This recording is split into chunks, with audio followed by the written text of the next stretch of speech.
All right, now so we're gonna transition to the NBA. We the city of brotherly love. That's where we're going, and we're gonna talk about the man down there, Ben Simmons. Yeah, he ain't feeling much brotherly love right now. It's reports that he ain't coming to training camp and he don't want to play for the 76ers again. I think that's pretty stern. I think he just draw this line in the sand. So with that said, Jay, I got a two-part question. Part one, do you think Ben Simmons' stance against the organization is right?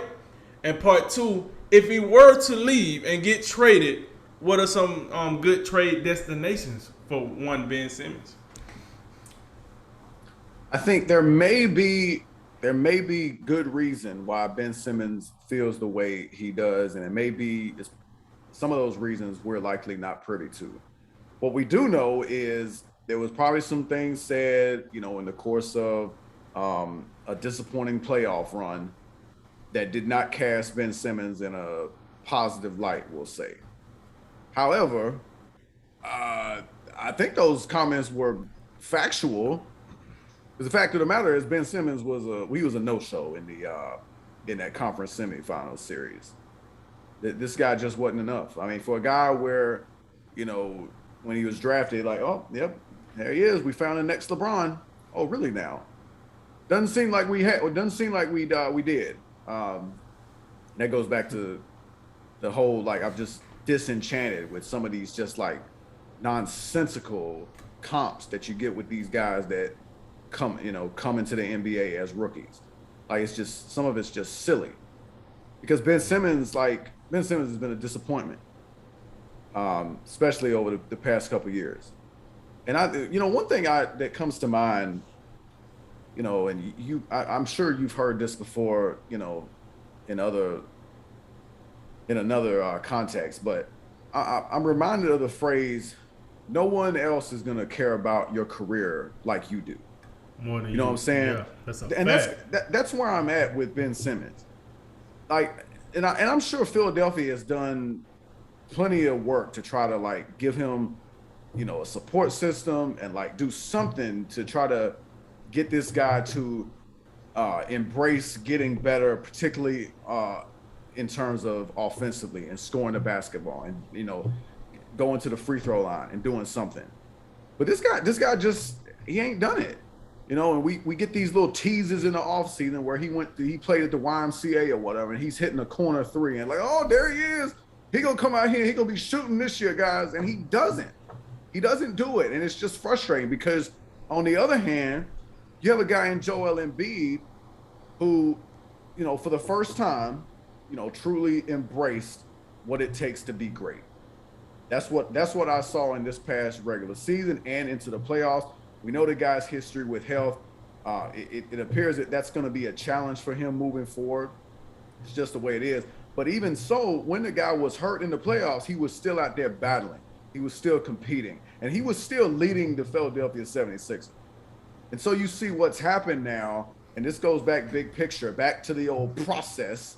And Sam Hinkie is these were the two crown jewels of the process. For losing on purpose for 4 or 5 years in a row, whatever it was, where everyone felt just so bad for Brett Brown for years, and then we find out, oh well, you actually give him some dues, it appears that his ceiling's limited, but now you have a situation where you got one dude. If Ben Simmons is serious about not playing, which I'm a little. I mean, just reading what we've read so far, it sounds pretty serious. But at the same time, I mean, Aaron Rodgers, it didn't seem like he was going to play for the Packers, and he's playing for the Packers now. So you got to wonder, how real is this? Is this just more pressure he's trying to apply to get out of there? And this is also these comments. It seems like they are stemming from the meeting he had with Philadelphia in late August, and now we're just hearing about some of the details. Kind of weird.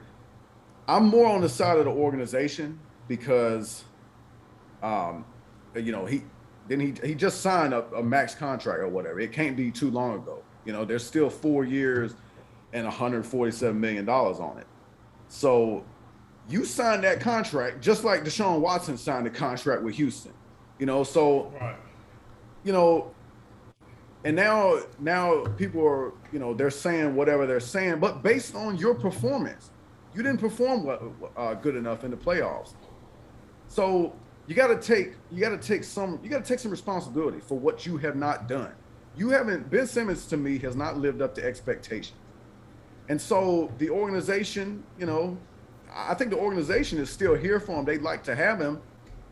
But I guess whatever Doc Rivers or Joel Embiid said in a post-game interview, that can't be all there is to this. I would imagine there's more, but I just don't know what it all is. I'm more with the organization. Like I don't think they owe Ben Simmons nothing. They paying him more than enough. And if Ben Simmons doesn't want to play, like if I'm Philadelphia, I might go ahead and test it out, you know, at least for a little bit, and you know, just start withholding game checks. You know, if you're gonna miss, you know, upwards of, you know, $225,000 every game you miss. I mean, I assume Ben Simmons likes the lifestyle he's got. Losing some of it, I mean, he's only 25, so he hasn't made, you know, he's not at the LeBron James status to where, oh yeah, I got the money to where I don't need any, you know, I don't need to make money no more. You know, you're 25, you probably gonna need to work for a little bit longer than that.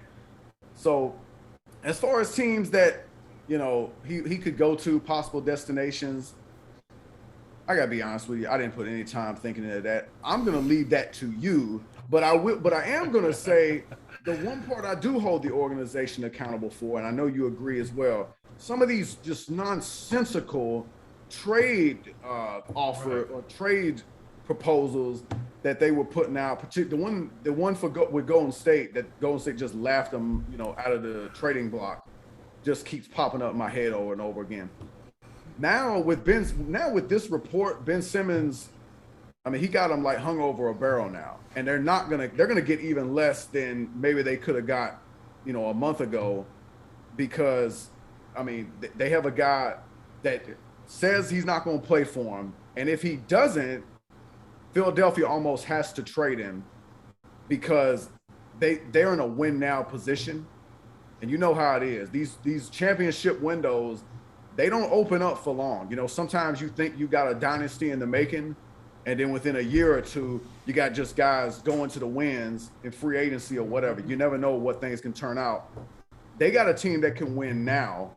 So to me, I don't know how much they want to chance that by testing Ben Simmons. You might just want to get him out of here, see if you can get a piece or two, maybe an all-star level player that can contribute right now. Because if you don't, you might miss out on, you know, a championship. Yeah. So let me start with what you ended with. Listen, I think the window is small. I do understand where the 76ers, the leadership, when they say, hey, we want to get an all-star back. But the problem is that's not what you're asking for. You're asking for an all-star, an all-NBA player, 3 reserves, 2 first-round picks, and a mascot. Like, you can't ask for all that. Like, what are you doing?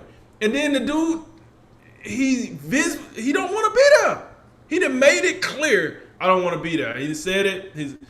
That Rich Pop Clutch Sports done said something. He done said something. Philadelphia ain't said nothing because he don't want to talk to him. Like, it's time to go ahead and get a reasonable trade. At this point, I'll just float this to you. At this point, wouldn't you say it's more reasonable to go maybe all-star for all-star at this point? You know what I'm saying? Like, yeah. I mean, I don't see the. Yeah, I don't understand why that hasn't happened yet. And I think if it hasn't happened yet, it's because of Ben Simmons. It's not because of the other player. Because Ben Simmons, if you go all-star for all-star, most likely it's going to be an all-star guard because the 76ers is going to need a guard back. Yeah. So when you look at the landscape of all-star guards, that's probably pretty slim. I mean, as far as teams wanting to trade their all-star guard. Right. I mean, You got a lot of players that, you know what I'm saying, they might be young. You might be like, oh, that's not a bad trade off, but excuse me, if you know Damian Lillard, Steph Curry, I'm trying to think of like a guard that was like a first time What do you think? selection, Conley, I guess. Yeah. What do you think about And I'm just coming up with this top of my head. What do you think about Washington with Westbrook? What about Westbrook? Would Philadelphia consider trying to do a Simmons for Westbrook stop trade? You know Westbrook played for the Lakers, right? That's right. I am so behind today. Never mind. I'm thinking he's still in Washington. Never mind. Scratch that one. But I get I get where you're going now. Maybe you got a guy like an aging star point guard, a guy that you used to be. I think that trade could work for them, but then again, you are bringing in another guard, not particularly that savvy around the 3-point line, not that savvy around the free point. I mean the free throws. And here's the thing: I got people saying, if you want to say, well, since when did every guard got to be 40, 50, 90? I got that. The problem is, if you're replacing a guy that can't do that, it got to be a guy that can do that, or at least somewhat be competent in doing that. You can't replace him with another guy. You know what that is? That's trading Drew Holiday for Eric Bledsoe. That's what that is. To that point, to everybody don't have to be 50, 40, 90. Okay, let's go ahead and let's roll with that. Let's say you're 40, okay. 30, 80. Your 30 can't be from the free throw line. True. That's true. So I do think, and if I'm the 76ers, I trade him out the Eastern Conference. I would try to trade him to the Western Conference, because I don't want to see him, every, however the schedule go, once every 2 weeks or once a month or whatever. I trade him to the Western Conference. Hopefully, as a team, I only play 2 times throughout the whole season, and if I see him in the playoffs, good luck. That, and then you talked about the Aaron Rodgers thing. Here's the thing about Aaron Rodgers. Football and basketball are 2 different things. Basketball is a player-driven sport, whereas football is, the owner-driven sport, or the commissioner, the shield, as they say, right? The thing about the difference between Ben Simmons and Aaron Rodgers is, yes, Aaron Rodgers asked for a trade, but Aaron Rodgers, the way contracts work in the NFL, like, they just can hold on to you and just let you sit. Could a basketball team do that? Yes, but do you see that very often? No, not just to hold on to a guy. They might hold on to him to the trade deadline and then let him, agree to a buyout for older players and then let them go. In basketball, when a player doesn't want to play on the team, it hits harder than in football if a football player don't want to play. Because as soon as a basketball player says that, teams start moving around. We trying to get him, Anthony Davis, James Harden, et cetera, et cetera. Like you don't get that a lot in football, even if you are a star quarterback. So that I think that's a little different. Also with Aaron Rodgers, I think another thing that played into Aaron Rodgers, this is a little off subject, but I think his failed expedition into Jeopardy also played a role. Because I think had he got the traction he wanted at, trying to be the host of Jeopardy, we might not have seen Aaron Rodgers this year, to be honest with you. But that didn't go through, and I think we end up seeing them again. And then the age, right? The age difference. Aaron Rodgers is I hate to say too old, but Aaron Rodgers can't be playing the switch game every other year. Ben Simmons 25. He got a little time to play the switch game if he want to. He got, like you said, he ain't got a pile of money, but he's probably got enough money where he can hold his stance for a little while. I don't know how long a little while is, but I think he does have enough money to do that. But depends on how you living, right? And he used to date a Kardashian, so I don't think he's living in a basement, But to your point that you made, about the sensitivity level, here's the deal, Ben Simmons. Are you mad because people are criticizing your max contract ability of not doing anything in the playoffs at the highest level with the brightest lights, and we need you, Ben, and you're running away from the free throw line and you're pouting on the sideline, and you're mad? You're mad because the organization called you out? Son, this is the NBA. If you play for the Sacramento Kings and didn't show up in the playoffs, they're going to have something to say. You play with the 76ers. You have a championship level team. And you out here putting, you out here punting for the 4th and 1 on the goal line at the free throw line because you just refuse to shoot free throws. Can't even get you to, we can't give away 3 points. You know what I'm saying? Like, but you're mad? Listen, no matter where he get traded to, it's going to be criticism that comes. Why? Because you get paid millions of dollars. So people going to have stuff to say. If you don't want nobody to talk about you, ask for a trade to Toronto. Go to Canada. They all nice up there from what I hear. Go get you an old ride to Toronto. You and Siakam. Go lock it down. If you don't want nobody. Because as long as you playing the NBA game in America and not showing up and not doing what they paid you to do, you going to hear about it. Look at how much trash Joel Embiid been getting talked about him to this point. And to your point, like you said, Joel Embiid went to the lab, got better, and should have been the MVP this year. No disrespect, Jokic, but So that's what should have happened. Instead, Ben Simmons had been in the league, 5 years? Feel like 5 years. Hasn't got better from the the free throw line. Hasn't got better from the 3-point line. Hasn't got better from his mid-range shooting. All he want to do is shoot by the restrictive circle. Son, what are we doing here? Are you ever going to improve any of your game? Can we get you to do something different other than pass and rebound and run the floor? Something. I mean, my God. You know what? Get your pregame suit game up or something. Give us something to talk about because, man, this is crazy. Like, what are we talking about? Do something. So, listen, I think Ben Simmons is crying. I think he's looked incredibly soft with this. And no matter where he go, this is going to be a black stain on his career. And it's going to follow him no matter where he go. The minute, let's say he was to get traded over to, I don't know, let's say the Memphis Grizzlies. Right? The Memphis Grizzlies. Don't ask me why, but I'm just going to pick a team like the Memphis. You know what? Hold up. Bring that back. Let's say the New Orleans Pelicans. Let's say you get traded to New Orleans Pelicans. New Orleans Pelicans ain't done nothing. We always on their back because they underachieve year after year.